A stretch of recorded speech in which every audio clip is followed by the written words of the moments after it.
Hey church, welcome to our Spring Serve Sunday. Hard to believe, but Easter is just a few weeks away. We'll be having 2 services at 9 and 10:30 with our annual Easter egg hunt right in between at 10 a.m. The following Sunday, we'll be having our spring baptism service. This is one of our favorite services of the year and we can't wait.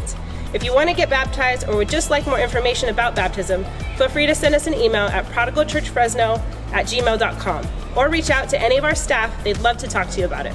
Our second annual Love the World auction is basically here, and we could still use more desserts for our dessert auction. So bake something or buy something and get it to Pastor Brittany. And just a reminder, get your tickets today because they go up in price tomorrow. We'll see you Friday night. Next week, we'll begin a brand new sermon series called Skeptics Welcome, and this series will carry us all the way to Easter. If you're newer to Prodigal, we'd like to encourage you to head to our website, prodigalchurchfresno.com, and fill out our digital Connect card. This is our main communication tool we use to keep everyone informed of what's happening here at Prodigal. If you'd like to give to Prodigal, you can do so on our website, on the app, or at a giving kiosk in the lobby on your way out of church today. Thanks for joining us today for Serve Sunday. Have a great one. Hey everybody, this is Paul, and I have the pleasure to serve at Prodigal Church doing music, and it has been an incredible joy and privilege to be a part of this team. I get to play with incredible musicians who are a heck of a lot of fun to be around as well, and I get to use my gifts and talents to bring glory to God and hopefully draw others to Him. So I love serving, love being a part of the team at Prodigal. I serve because Jesus is the greatest servant of all, and we are to follow His example. I also serve because we are all part of the body and we all must do our part. One special blessing for me is working with our young youth. Being with them and seeing their childlike faith motivates me to have the same type of faith and love for Jesus. Hey Prodigal Church, this is Michael Contreras. Some of you may know me as the drummer who plays a little bit too hard and a little bit too loud on Sunday mornings. I started serving at Prodigal about 2.5 years ago, and I just love it. Using my God-given talents, I started playing drums when I was about 6 years old at church, and I just love being able to praise God and use my talents for Him. So I thank Pastor John and Eric and the worship team for allowing me to use my talents and and volunteer for church. I have had the privilege of serving in children's ministries for the past 8 years. Although there are too many to count, one of the blessings that stands out the most is that I could be having the toughest week, but the moment my kids walk into the classroom with smiles and hugs, all is forgotten.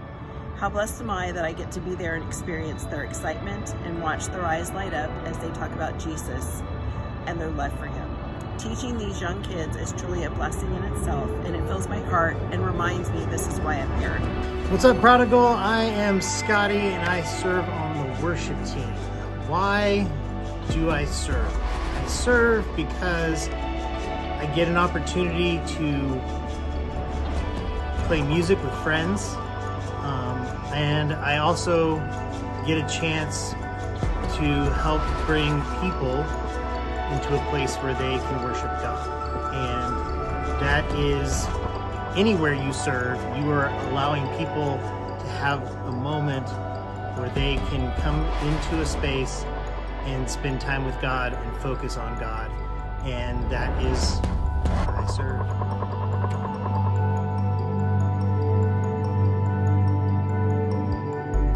I saw a story this week about a young couple in love on their engagement day. And unbeknownst to the bride-to-be, the young man had prearranged her parents hiding behind a beautiful hill, and they were to come out and surprise her after the proposal. It was a picturesque landscape as a backdrop. Everything was in place. And when the moment was just right, the young man dropped to one knee and asked the love of his life for her hand in marriage. And when she said yes, she started to cry. And then as mom came over the hill and surprised her, she cried even more. Everything was perfect, except that the father of the bride stood on top of the hill with a bold sign that read, "Say no." Now, when the bride-to-be posted this photo and story, the video went viral. The father-in-law was a bit of a jokester. Now, you never know what you're going to get when you marry into another family. I am certainly lucky enough to have the greatest father-in-law on planet Earth. And today we're going to look at the most famous father-in-law in the Bible. Now, there's not many of them, all right? But I think number one has to be the father-in-law of Moses, and his name was Jethro, okay? Killer name as well, Jethro. Now, Moses had lived with Jethro and shepherded Jethro's flocks for 40 years in the land of Midian, so they were pretty close. But then one day, Moses has an encounter with God through a burning bush while shepherding his flock. While doing the everyday mundane thing, this bush is on fire and speaks to Moses. And God tells Moses to free his people from oppression in Egypt. And Moses says goodbye to his family that he's had over the past 40 years and says, I've got to do this. All signs indicate that Jethro supported him in his call. And so after let my people go, after he goes before Pharaoh, after the plagues, after the parting of the Red Sea, years go by, and the freed Israelites are being led by Moses in the wilderness. Moses left as a shepherd and returned as a leader of a nation. And so they're out in the wilderness, and Moses is reunited with his family. Exodus chapter 18. Jethro was delighted to hear about all the good things the Lord had done for Israel in rescuing them from the hand of the Egyptians. He said, Praise be to the Lord who rescued you from the hand of the Egyptians and of Pharaoh, and who rescued the people from the hand of the Egyptians. Now I know that the Lord is greater than all other gods, for he did this to those who had treated Israel arrogantly. Then Jethro, Moses' father-in-law, brought a burnt offering and other sacrifices to God, and Aaron came with all the elders of Israel to eat a meal with Moses' father-in-law in the presence of God. Now, not sure if you know this or remember it, but Jethro was a priest of Midian. It was a different region. He didn't serve Yahweh, the God of Israel. And yet here we see him praising God, declaring his greatness over and above all other gods, and also offering sacrifices. So is he a convert? Did he already become a convert? Is this actually his conversion? Or is Yahweh simply greater among all the other gods? And he's going to go back to Midian and do what he's always done? We don't know. But us not knowing doesn't disqualify any advice that Jethro gives to his son-in-law, Moses. And he does give some advice. I'll summarize what happens next. The very next day, Moses takes his father-in-law with him to work. Okay, it's take your father-in-law to work day. And now it seems a bit awkward, especially now, right? Like my father-in-law goes to our church, but it would be really weird if I took him kind of throughout my regular day. So Jethro watches Moses, and Jethro sees some of the actions of Moses, and he sees that it's not very smart. So he's going to offer his son-in-law some advice, free of charge. Now, put yourself in the situation, okay? It could get weird, right? What does Jethro know? He isn't leading the people of God. Moses is, and he's done a pretty good job for himself. Why should he have to listen to his father-in-law? Dude's been in Midian, where it's safe, for the last 80 years. How would you respond? How do you respond when people give you advice? Because I'll be honest with you, sometimes I don't handle it all that well. Sometimes when Sarah gives me advice about a certain situation, particularly in ministry, I react in a very immature way. I take her advice as an insult to me. Like, you don't think I'm good at my job? You don't trust me to handle the situation correctly? I'm good at my job. I can handle this situation. How many of you are like me in that situation? How many of you get all defensive? Do you know how destructive that line of thinking is? When we close off the advice from others, or when we are unable to listen and discern the advice of others, we are most often missing God's megaphone to us because don't tell Sarah, but she's most often right.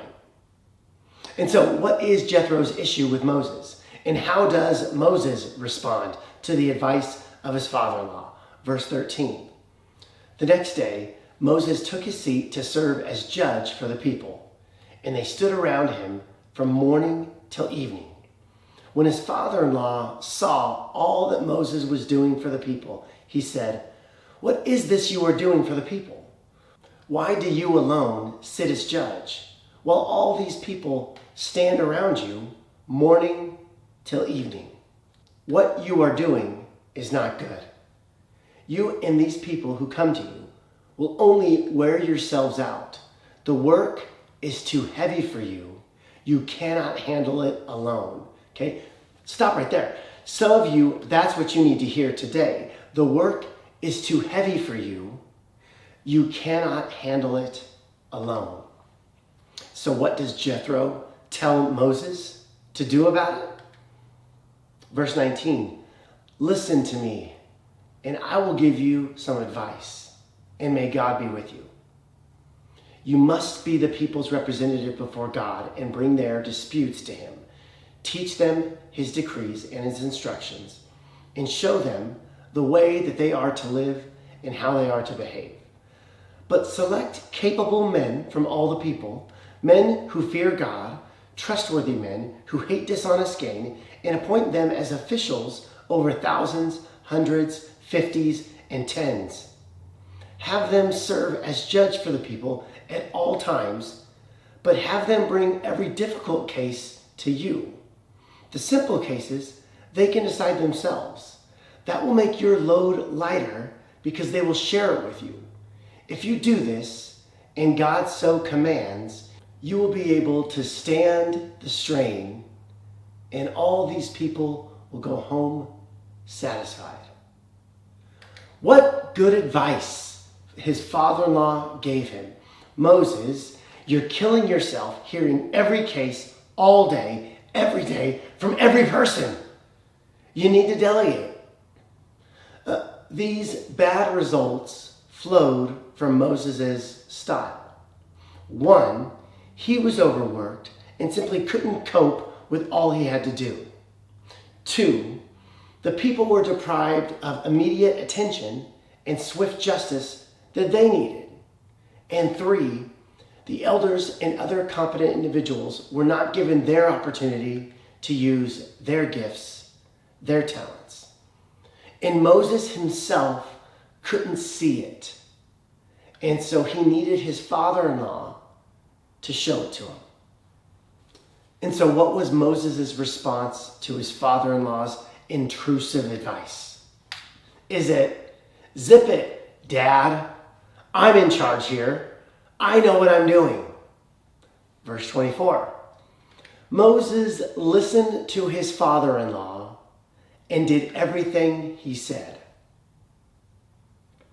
God uses this Midianite priest to help Moses be a better leader.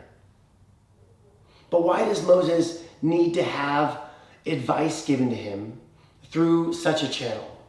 Okay, after all, Moses is God's chosen instrument. Okay, God has spoken to him supernaturally numerous times. Remember the bush? He is on this intimate basis with God. Why does God not simply reveal to Moses directly that a division of labor is necessary? Okay, you're doing too much. To be honest, I don't know why God doesn't do that. But it seems as though God is wanting to teach something more than just delegation to Moses. He is teaching Moses about receiving wise counsel from others, from those in leadership, and from those that are not, from those that are a part of Israel, and from those outside of Israel. Good advice is good advice, whether it comes from a Christian or not. Some of us need to hear that. And what Jethro offers to Moses is very good advice. If you're doing the job of two people, then there is someone who isn't getting to do their job. So you're not only wearing yourself out, but you are cheating another person out of growing in their ministry, in their gifting. Now, let's bring this back home to the local church. Statistics show that the average church has about 10% of the people doing about 90% of the work. A church once put in their bulletin, "The church mourns death of prominent member." The church was saddened this past week to learn of the death of one of its most prominent members, someone else. Someone's passing creates a vacancy that will be difficult to fill. Else has been with us for many years. Someone did far more than a normal person's share of the work. Whenever there was a job to do, a class to teach, or a meeting to attend, one name was on everyone's list. Let someone else do it. It was common knowledge that someone else was among the most generous givers in the church. Whenever there was a financial need, everyone just assumed that someone else would make up the difference.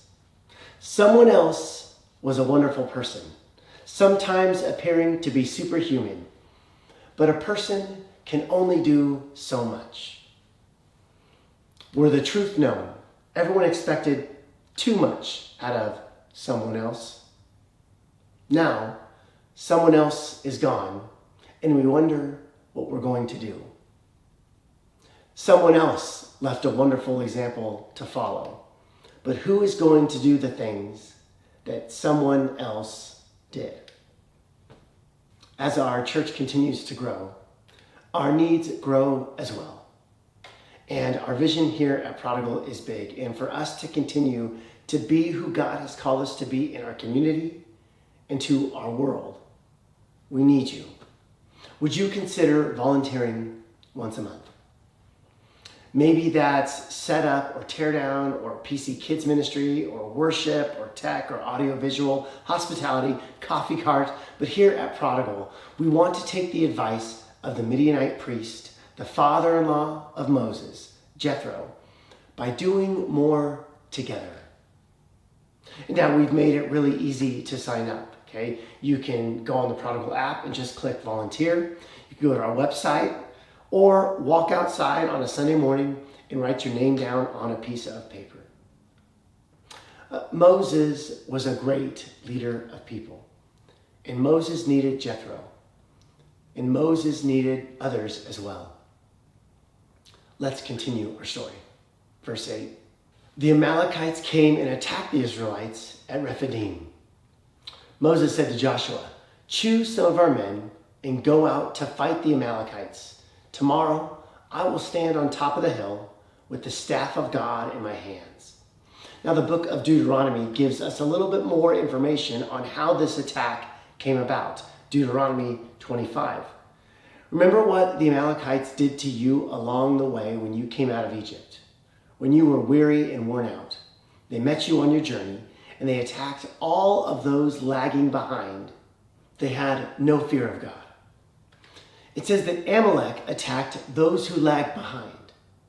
They attacked the stragglers, the most vulnerable, the sick, the old, the young. Moses hears about it, and so he says to Joshua, "Choose some of the men to go and fight." Now, who's going to fight? And how are they going to fight? They were slaves in Egypt for 400 years. It wasn't because of their uprising that they were free from Egypt. Israel didn't have an army. They didn't have any weapons. Or did they? The Jewish historian Josephus points out that the Hebrews got the weapons from the Egyptians who had drowned in the Red Sea. According to Jewish tradition, God did a second miracle at the Red Sea. He made all of the metal swords, spears, and armor float to the top of the water and to the banks for Israel to be armed in the desert. So God provided armor and weapons for them. If God calls you to battle, he always provides what you need. And so Moses says to Joshua, "You get the men to fight. I'll go on top of the hill with the staff of God in my hand. That's the battle plan.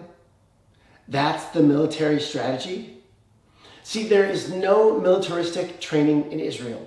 And when you look at Israel in terms of warfare, they never even retain a standing army. Their recruitment policies sound ridiculous.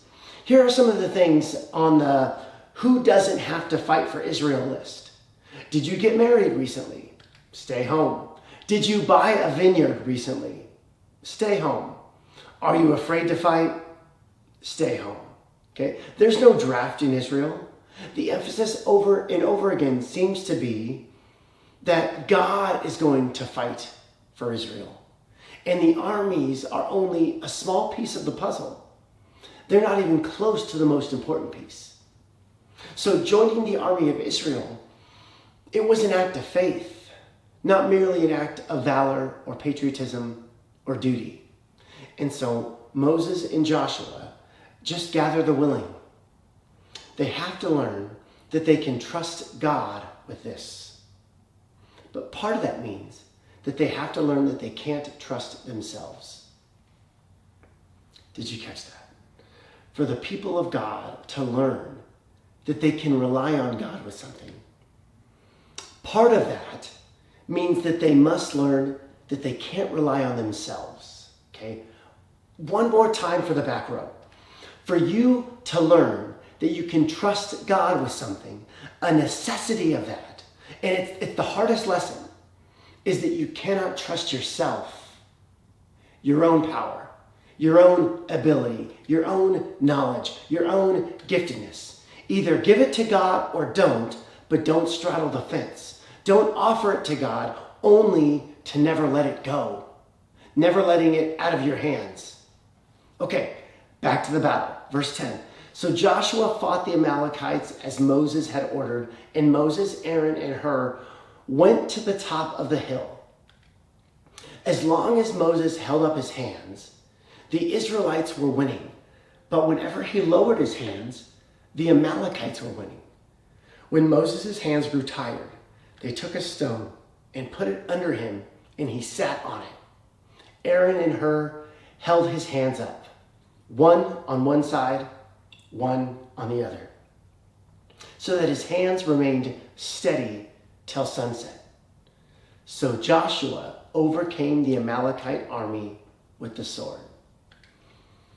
Very interesting story. And the story has marveled the people of God for thousands of years. Joshua fought, but Moses, his brother, Aaron, and Hur, okay, and Hur is actually a him, they go up on a hill away from it all.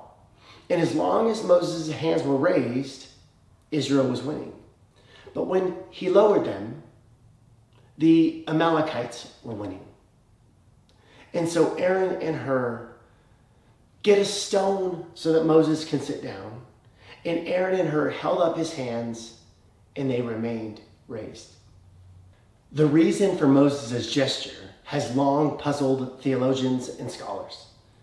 It could be a smiting or a warlike gesture, or it could be a posture of prayer.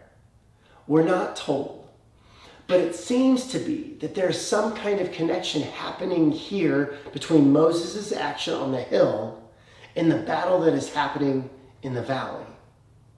And I'm not sure the lesson here is with Moses, Aaron, and Hur, that it's all about intercessory prayer. But I am convinced that we are connected to others. And then verse 13, and I love this part. So Joshua overcame the Amalekite army with the sword. So wait, was it Joshua and the army, or was it Moses, Aaron, and Hur? And the answer, of course, is yes. Because all the tension is on the hill, and yet when it comes to giving credit for the victory, it is given to Joshua. Many years ago, Bishop McConnell told a story of something that happened in a little fishing village on the New England coast. On a winter's day, a storm arose so suddenly the boats were still out to sea. The men rowed desperately to reach the harbor for safety. Everybody made it except for one old man named John. He had almost reached the mouth of the harbor when a great wave came along, dashed his tiny boat up against a rock. He managed to pull himself up on a tiny ledge and hang on for dear life. His friends all saw what happened, but there wasn't anything they could do about it. It was growing dark, the seas were high, all they could do was wait. They built a bonfire on the shore, kept it burning all night long. Every once in a while, someone would throw their hat up in the air, hoping that the old man would see it. At last, dawn began to break and the winds began to die down, so they put out their boats and were able to get close enough to see that John was still there. So they put him onto the boats and brought him back to shore. And when the old man had been warmed by the fire and had been given something to eat, they asked, "What was it like out there in the night?" He said, "Well, it was the longest night of my life. I made out pretty well at first. Then a big wave came along, flattened me right out, and I fell. I felt myself slipping. I was worn out. I was ready to give up. My old man, he died at sea, and I decided my fate was to be the same. But just as I was ready to let go, I looked through the darkness and saw somebody's hat going up into the air. And I said to myself, if there's somebody out there who cares enough about old John to stay out on a night like this, I guess I'm not going to quit yet." Just then, the winds seemed to ease up. I got a fresh hold, and well, here I am.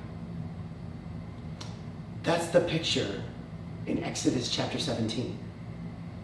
Aaron and Hur are holding up the hands of Moses, and that's a picture of being interconnected with God's people. There is a connectedness that we have where our actions, our prayers, our integrity have a real concrete effect on others in our world. Again, I'm not convinced that this is only a lesson on prayer, but many scholars certainly see it that way. And in studying this week, I came across this quote by Corrie ten Boom. Corrie ten Boom was a Dutch Christian watchmaker who hid Jews in her home and helped many escape the Nazis in World War II. She and her family were eventually placed in the concentration camp at Ravensbrück. She said this about prayer: "Is prayer your steering wheel or your spare tire?" God has a way of bringing you back to where you started, reminding you what it's all about. And what God started in you, God will bring to completion. Is God your steering wheel or your spare tire? God, I pray that you would help us to show the interconnectedness of your people, that we would serve together. Because us together can do so much more than us alone. So God, I pray that you would speak to us, that you would lead us, and that serving would become a regular, life-giving part of our life. Help use us to change this community and this world. In Jesus' name, amen.